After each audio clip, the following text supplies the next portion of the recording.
गोस्वामी तुलसीदास जी ने मानस में लिखा कि सकल लोक जग पावनी गंगा।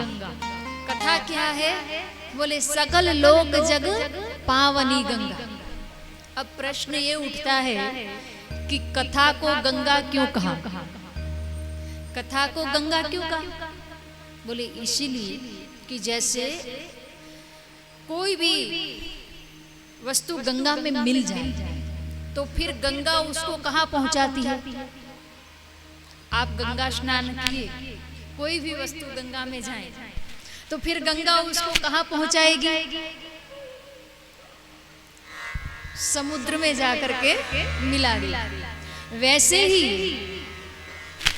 महात्मा महापुरुष लोग कहते हैं, गोस्वामी तुलसीदास जी कहते हैं, सकल लोक जग पावनी गंगा। जब कोई व्यक्ति कथारूपी गंगा में डूब जाता है तो कथारूपी गंगा उस जीव को पूर्णता की ओर ले जाती है। अभी हम हैं अपूर्ण। इस जगत में कहीं भी पूर्ण मिलने की व्यवस्था नहीं। जगत जब भी मिलता है तो अपूर्ण रूप से ही मिलता है। चाहे हमारे पास कितना भी धन हो, कितनी संपत्ति हो, फिर भी उससे हमारी संतुष्टि नहीं होती। हर दिन नई सुबह होती है और नया विचार आता है कि आज क्या करें। यदि खेतीबाड़ी है तो ये होगा, आज खेत में जाए, आज ये काम करे, वो काम करे, जिससे हमारी फसल अच्छी हो और ज्यादा से ज्यादा आमदनी हो। कितना भी होगा फिर भी ये इच्छा अवश्य होती है। वैसे जो कथा रूपी गंगा में डुबकी लगाता है तो गोस्वामी जी कहते जीव अपूर्ण है। और जीव को पूर्णता की ओर कौन ले जाता है? जीव को पूर्ण बनाने वाली कोई वस्तु है तो वो और कोई चीज नहीं है, केवल सत्संग ही। हमने दो प्रकार के लोग देखे। एक व्यक्ति ऐसा मिलेगा कि जो केवल सेवा को मानता है, उससे भजन नहीं होता। वो कहेगा दिन भर मुझसे इधर का सामान उधर करवा लो तो करूंगा, कितना भी नींदवा लो तो नींदूंगा, कितनी भी मजदूरी करवा लो तो वो करने के लिए तैयार। लेकिन उसको कहो कि तुम सुंदरकांड का पाठ कर लो जरा, तो बोले ये नहीं हो।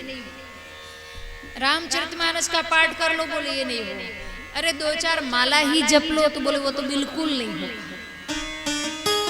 केवल सेवा में मानने वाले लोग कि भले ही कितनी सेवा करा लो, हम सेवा करने के लिए तैयार हैं। और एक ऐसा व्यक्ति कि जिसको सेवा बताओ ना तो सेवा से जी चुराता है। चाहे कोई बहाना करेगा, उसको सेवा नहीं करनी है तो वो कहेगा कि हमें इसके साथ अच्छा नहीं लगता, मैं इसके साथ काम कर ही नहीं सकता। किसी भी प्रकार का वो बहाना निकालेगा और काम से जी चुराएगा। वो केवल कहेगा कि हम भजन करने के लिए कहो, हम दिन भर भजन करें। लेकिन ना तो केवल सेवा करने से ही काम चलता है और ना तो केवल भजन करने से ही काम चलता है। मनुष्य को दोनों की आवश्यकता। इसलिए आप देखना, संत जो होते हैं ना वो कभी सेवा नहीं छोड़ते। कितना भी बड़ा संत हो जाए लेकिन वो कभी सेवा करना नहीं छोड़ता है। किसी प्रकार की भी सेवा करे, चाहे वो सामूहिक विवाह करवा दे, उसमें अपना योग दे दे, सामाजिक कार्यों में अपना योगदान दे दे, धार्मिक कार्यों में अपना योगदान दे दे, किसी भी तरह संत अपनी योग्यता के अनुसार वो अपनी सेवा कर ही देते। संत कभी सेवा नहीं छोड़ता। कोई भी मनुष्य ये ना सोचे कि केवल हम तो दिन भर काम करते, सेवा करते, हमारा भजन हो गया। नहीं, वो अपूर्ण है। और केवल भजन करोगे, माला लेकर के बैठे रहोगे तो वो भी अपूर्ण।